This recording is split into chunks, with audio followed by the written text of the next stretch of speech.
Brandon, and the Garden Valley and Red River school divisions will remain in remote learning until the end of the year.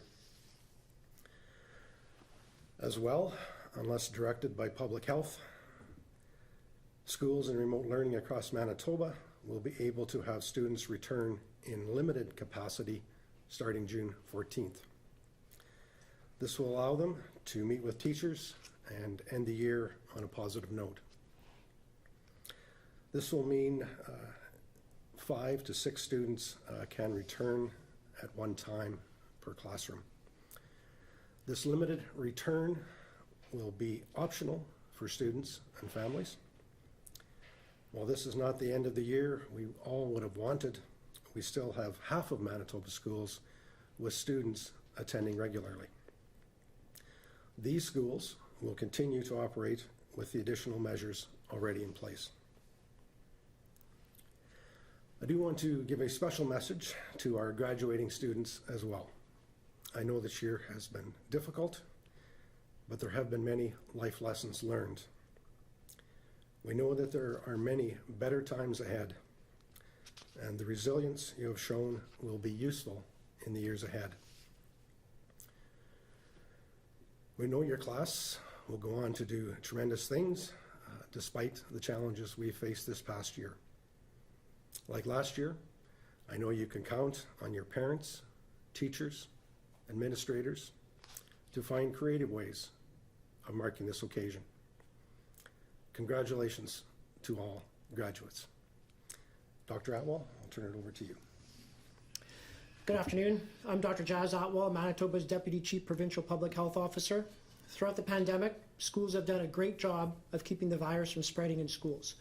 I want to thank the teachers, the bus drivers, the educational assistants, principals, superintendents, anyone affiliated with schools for doing a great job and for leading and for taking care of our kids in school. The data tells us that at this time, 21% of overall COVID-19 cases are in school-aged children. It's important to note these individuals may not have caught the virus at school though. They may have contracted the virus from a household contact or through community transmission. And they may not have spread it to others in school because they were self-isolating at home. But as of May 30th, there were 335 cases linked to schools within the last 14 days and 170 schools with one or more cases. And most of these schools were already in remote learning.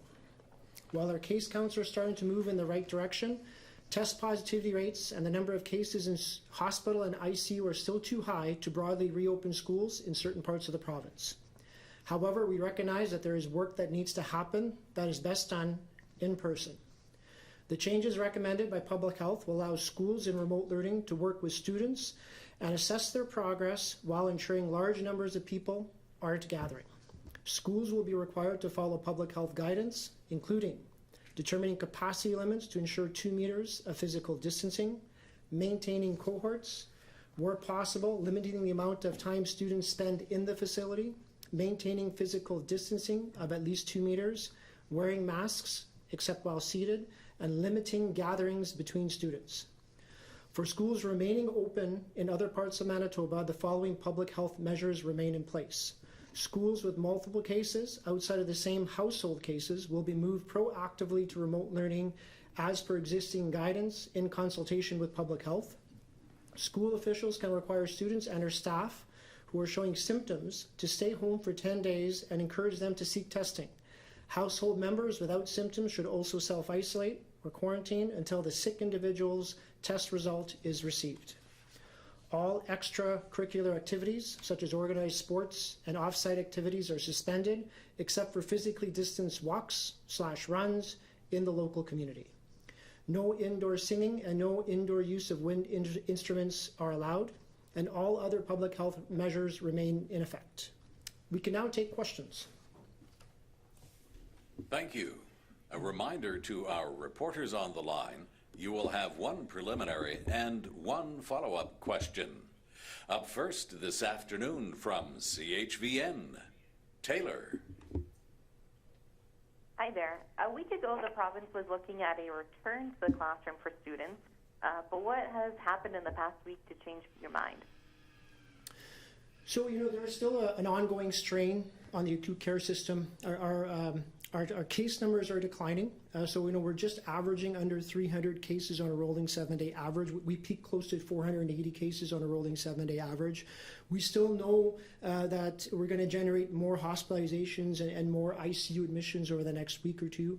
We still need to limit those interactions. Again, the very aspect of being at school is safe. We see very limited transmission in schools. The transmission we see in school-age kids happens typically outside of that school environment. Again, going back to how kids come to school, what they do after school, and what happens in the evening time or with extracurricular events. I think schools have done a great job since the beginning of the pandemic. We've worked with schools, we worked with education to make schools safe. I've got 3 kids in school. I've got 2 10-year-olds and a 13-year-old. They've never been healthier. They haven't been sick at all since the pandemic, and a lot of it is attributed to the mask use, the cohorts, the distancing at school, and the adherence to that on my kids' part, as well as what schools have done. So schools are important. We're in public health. We believe schools are very important. Education is paramount in a child's ability to develop. And we needed some of this to continue on for those kids in remote learning. It was felt that bringing all students back, does increase the risk of transmission. There's a lot more interactions occurring, again, outside of that school setting. So we wanted to allow for assessments to occur, end-of-year assessments, transitioning kids to a new grade. Having those assessments done is important for that as well. So it was felt that it was safe to bring back students in a much more controlled fashion to limit some of those interactions outside of school. So again, our case numbers aren't where they need to be at. Our acute care system numbers are still high, and we still need to worry about that. And we're going to have to continue worrying about it for the next few weeks as well. So we looked at all that information and it was felt this was the best way to continue forward. This is the second year school has. This is the second year that schools have ended remotely. How likely is it that next school year students will be able to have the entire year in the classroom? Yeah, this is what we're striving for from a public health perspective. It's sad to see school end early last year. It's sad to see the point where we're at with schools right now for those kids, for graduates even trying to graduate, the importance of that graduation as well. What we're doing here, the vaccination program, vaccines are going to be able to, provide that glimmer of hope that we're going to get back to some normalcy. So again, vaccine uptake is paramount in our ability to get back to some of those things that we love to do, that we as a society, cherish and want to continue to happen. So next year is still a long ways away. Our vaccine program is continuing to ramp up. We've got over 750,000 Manitobans vaccinated. Those 12 and up can get vaccine as well. We're going to continue to push that. Over the next few months, we're looking at having vaccine available and authorized for those younger than 12 as well. So that'll have an impact on generating cases within society, which again has impacts on the acute care system. So, I think we're going to be in a better spot for sure at the start of the school year next year. And hopefully that will continue on throughout the entire school year. And from a public health perspective, again, practicing the fundamentals and getting that vaccine when your time comes, which is right now, go get that vaccine, will make that happen. From the Winnipeg Free Press, Maggie. Dr. Atwal, I have one question for you unrelated to schools on behalf of some of my colleagues. So on what basis did the province determine it was safe to change public health orders to allow immediate families of just players, coaches, and managers who don't have to be vaccinated? Can you just repeat the question? It just kind of muffled out at the end there, sorry. Yeah, so in the latest public health order, it's been adjusted to allow for immediate family members of just players, coaches, and managers who don't have to be vaccinated to attend the games. So on what basis did the province determine it was safe to adjust that order? Yeah, so in relation to the Jets game and what happened with the Jets game, obviously we wanted to show what a vaccine allows us an opportunity to do. You know, for the healthcare workers, there was 500 healthcare workers roughly that were invited to the game last night. They were all vaccinated with 2 doses. You know, these are essential workers who sacrificed a lot. They represent a small proportion of Manitobans who sacrifice, don't get me wrong, not only on healthcare providers, but there's others, a lot of essential workers out there, hundreds and thousands of essential workers. You know, we're 750,000 people into getting vaccinated. It was an opportunity to show those healthcare workers some appreciation in a very safe way. This was a very organized event. You know, the True North group really did a great job applying the fundamentals, coming up with a plan that would make it very, very safe. These individuals didn't interact with others at the arena either, and it was a very controlled setting. So this kind of shows what we can potentially do once people are vaccinated. This was a small number of individuals that got to partake in this, but we have to take that first step at some point. It was about appreciation. It was about showing the public what we can do once vaccinations increase even greater, once people get 2 doses of vaccine. In relation to the players or you know, the family, I mean, these individuals were separated out from anyone else within the arena. They were separated out also from other families, and some of them had vaccination. We didn't know a lot of their vaccination status, but these are family members of players, and they live home together. So it was thought that it would be a safe way to you know, bring people to an arena, to allow families to kind of watch a game. But it was just more about the healthcare workers. It was more about what we can do with vaccine and what potential exists there by having people vaccinated. Thank you. And Dr. Atwal, did public health do any projections when it comes to looking at how cases could increase if K-12 students were invited back to school before the end of the year in all these regions that were outlined? Yeah, you know, so projections again are hard, right? It all depends on the adherence. So, you know, we do, you know, last summertime, you know, kids were brought back in a similar fashion to schools, and we didn't notice any real increase in cases amongst those kids when it occurred last year. This year as well, we're going to bring back these students. It's not going to be large numbers of students at once. This is going to be a targeted approach. You know, schools and teachers will work with their students to decide, you know, how many students come back, and that number will be capped. There'll be a smaller number there. It wouldn't be an entire classroom. You know, to get those assessments done, looking at perhaps vulnerable students to provide them a little bit more support in the last couple of weeks of school to make sure that they're able to transition to another year as well. So we anticipate, I'm sure, you know, we're going to see some cases potentially generate out of this, but it wouldn't be from the act of being at school again. I mean, so this is where that messaging comes into parents. You know, your kids are going to school, don't carpool.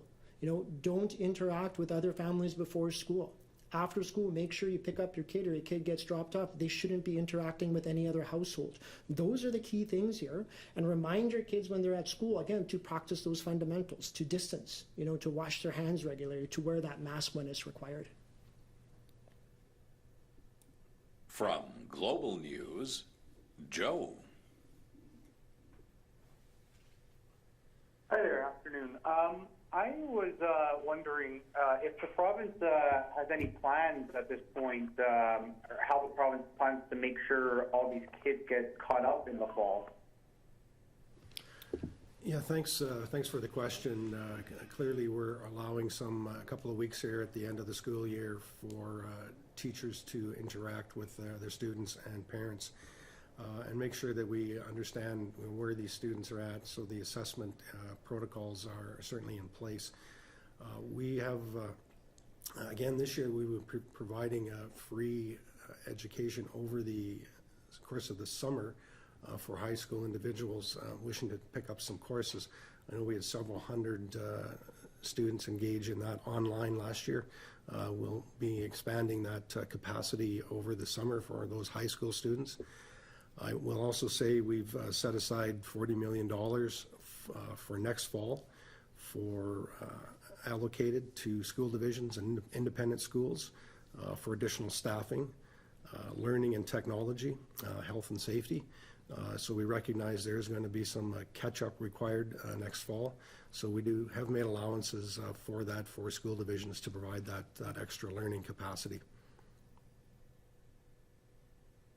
Thank you. And aside from learning, we're hearing from pediatricians who are concerned about the mental health of kids. How big a role does that play in making, like in this plan that you've released today? How big a role did mental health play in this? Sure, I'll address that to start. Clearly we've heard from pediatricians that a number of them would like to see our students in the classroom. Clearly, as a government, we like to see them in the classroom. That's where they learn the best. They also have the opportunity to engage with their peers, and we certainly recognize the importance of that. We are allowing a couple of weeks here at the end of the year for teachers to reach out to parents and students and make contact and potentially bring them into the classroom for those types of discussions. And I think the parents and teachers know these students the best. They can pick up on some of these issues that students may find themselves in. We have allocated extra resources for mental health to teachers and to students. So those resources are available. So we certainly want to make sure that students and parents and teachers reach out if there's situations that require additional resources. We have that ability through the school system, also through the public health system as well. So we want to make sure that if students do require some of those resources, they are there, and please make sure you reach out. From the Brandon Sun, Kyle. Good afternoon. Given how bad the COVID numbers have been for a while, why didn't the province simply just rip off the Band-Aid during the last education announcement from the previous week and announce remote learning until the end of the year? Why leave parents and students in suspense for another week? Well, I think, we don't really know what the future holds, quite frankly. We're optimistic that the numbers would go down. The pressure might be less on our healthcare system. We could get the 50%, quite frankly, that aren't in the classroom back for those last few weeks of in-room class learning.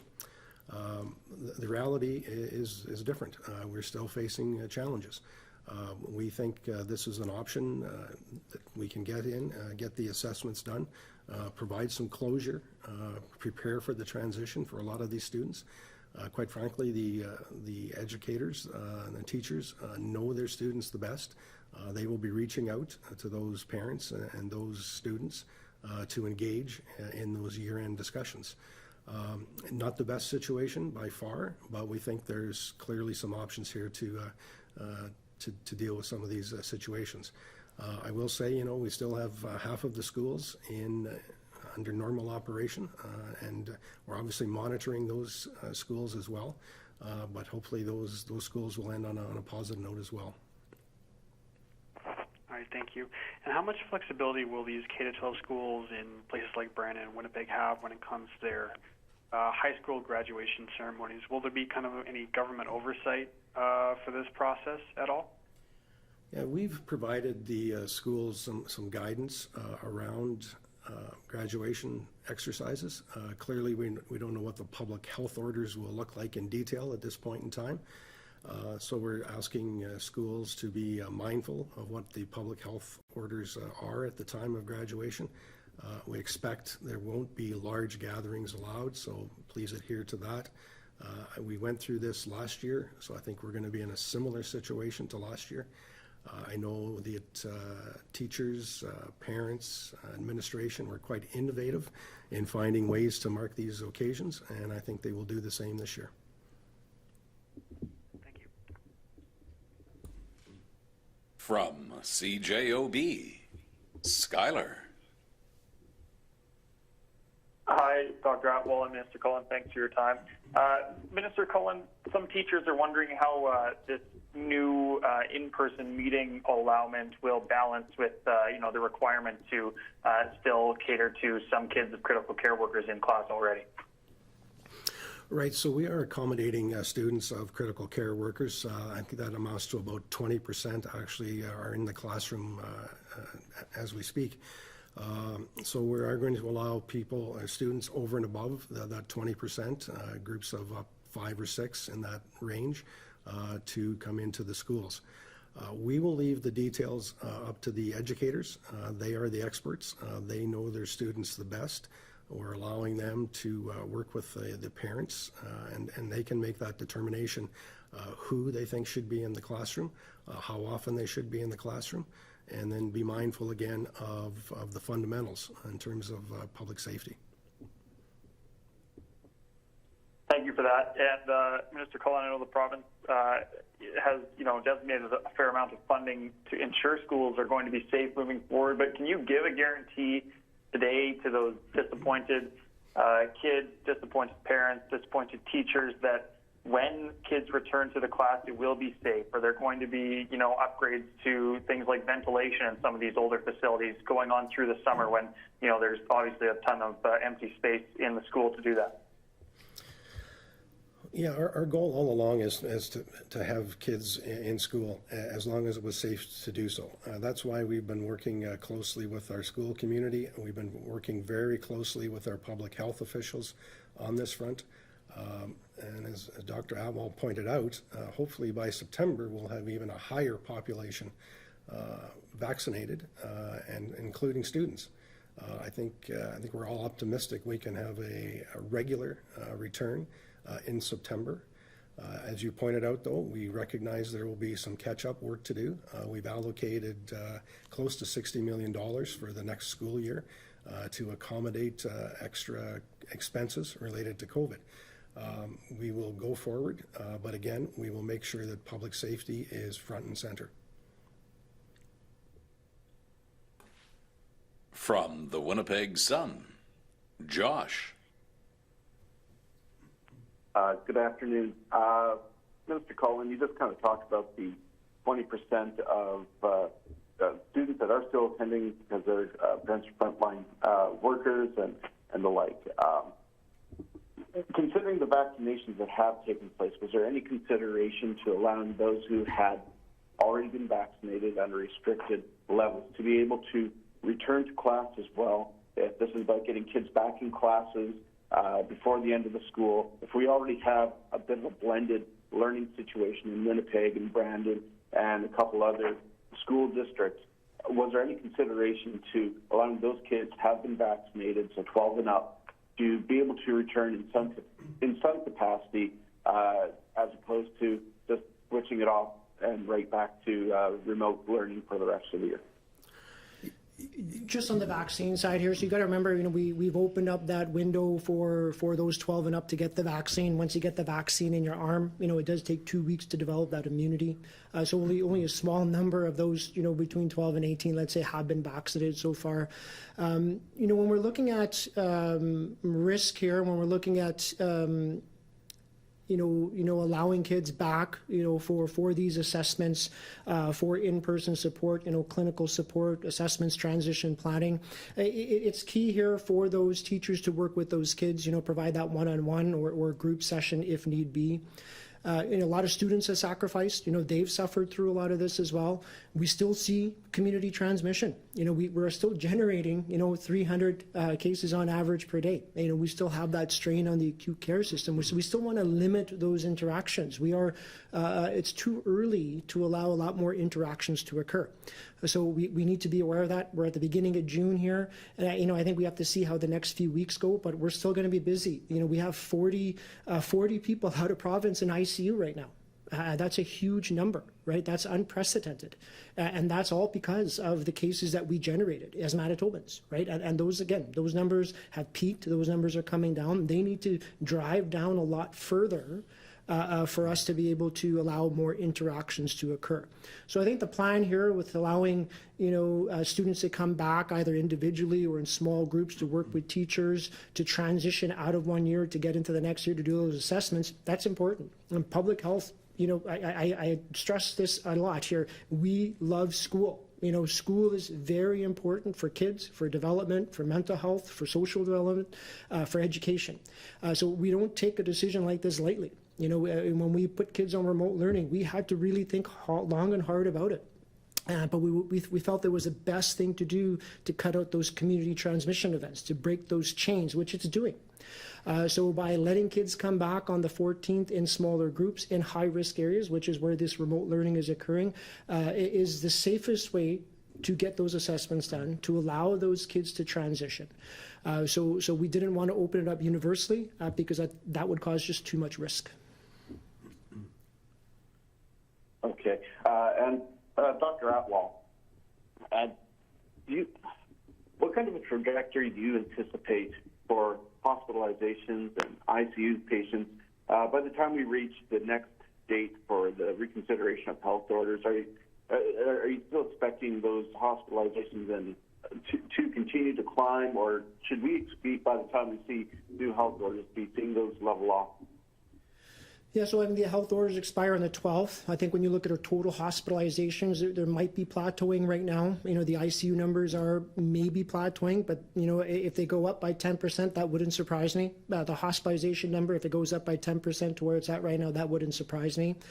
We generated a lot of cases. The way we generated cases, that exponential rise we had, it was a 70% increase in average number of cases over 7 days. That wasn't seen anywhere else in Canada. And we had great restrictions on Manitobans during that time. And then the way we sort of plateaued, we didn't have a nice little gradual hump coming down in relation to cases. We sort of plateaued and bounced up and down a little bit.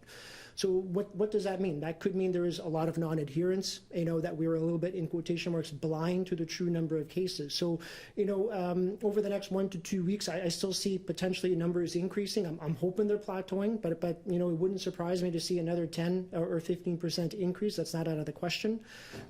So we'll just have to see and wait to see what happens with those numbers. From CBC Manitoba, Ian. Good afternoon. Minister Cullen, what is the expectation in this month of remote learning in terms of learning of new material?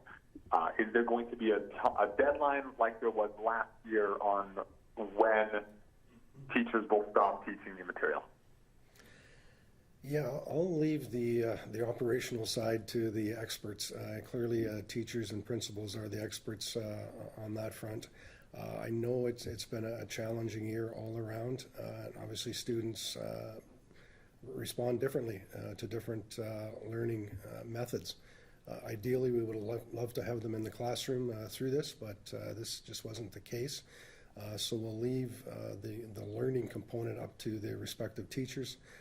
I'm hoping this will provide at least some closure to the end of the year. Obviously, assessments are required to be done by the teachers, and then we're looking at transitioning as well into the next school year. So a lot of work remains for sure, but we'll leave the operational aspects to it, the details, up to the experts in the classroom. And Dr. Atwal, do you have a sense on vaccination rates among high school students and the staff as well? I don't have numbers. I know there's been a lot of bookings and vaccine already provided to high school students and those 12 and up. I just don't have any specific numbers. The vaccine task force would have numbers available. And again, week by week, those numbers change, day by day, they change as well. So that question might be best posed to the vaccine task force next week. From the Canadian Press, Steve. Oh, hi, Mr. Cullen. Are you looking at changing the grade structure or any changes to the upper grades in high school to make up for some of the lost learning in the coming school year or after? Yeah, in terms of structure, I don't foresee any changes in structure, but clearly we've identified there's going to be some learning catch-up work to do. That's why we've allocated close to $60 million, and a good portion of that for for learning recovery, we'll call it. So again, we will leave the operational component to the experts in the classrooms to decide how best to make sure our students do get caught up. As I said, we've also allocated money for online learning for high school students throughout the summer. That will be free of charge to students who want to take that on. We know we had several hundred engage in that last year. I expect we'll probably have more engaged in that over the course of the summer. And then as the fall gets on, we're preparing for the fall and for more of that learning recovery time, and we'll leave that those aspects to the in-room classroom experts.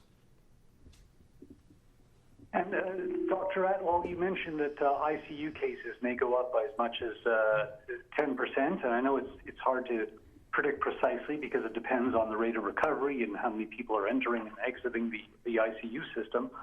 But can the system we have now handle what's coming? Is there a concern that even with the recent approval by Alberta to accept up to 10 patients, are we in danger of exceeding the capacity of what other provinces can offer?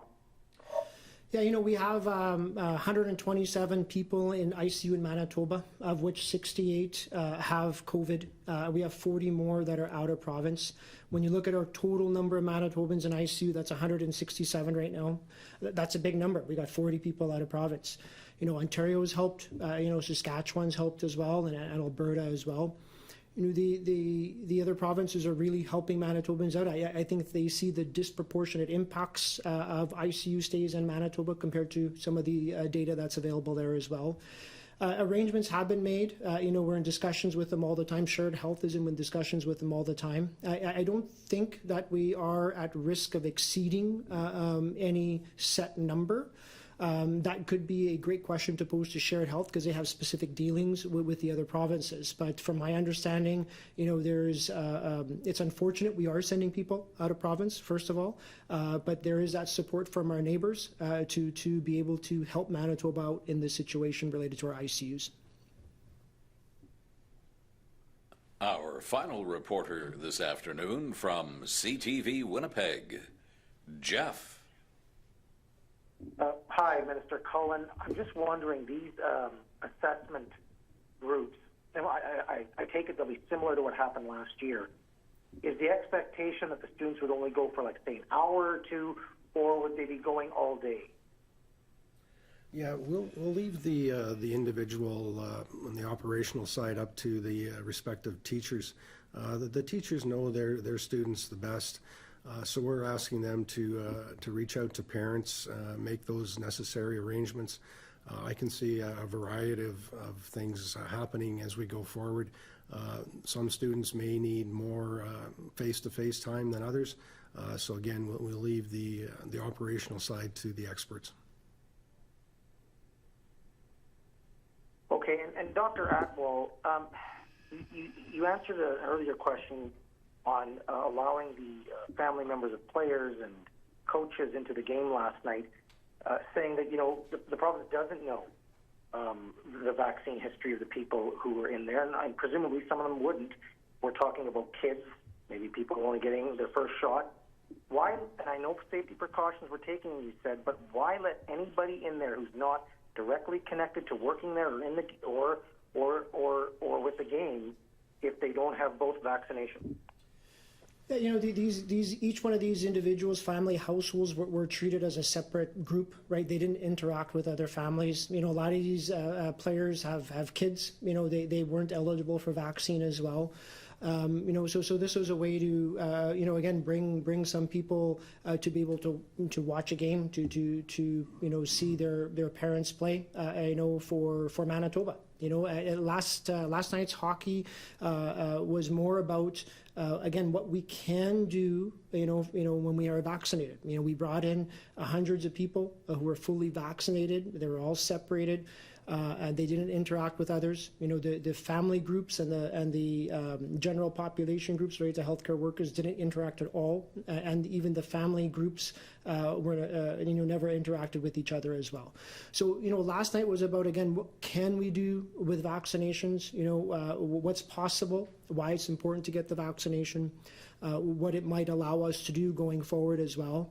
And it's about appreciating a workforce, again, a small representation of all the essential workers in Manitoba, and allowing them a time off for 3 hours, right? So again, this is about what we can do with vaccine. This is about what we want to be able to do with vaccine, and this is about how we take that first step toward being able to do those things.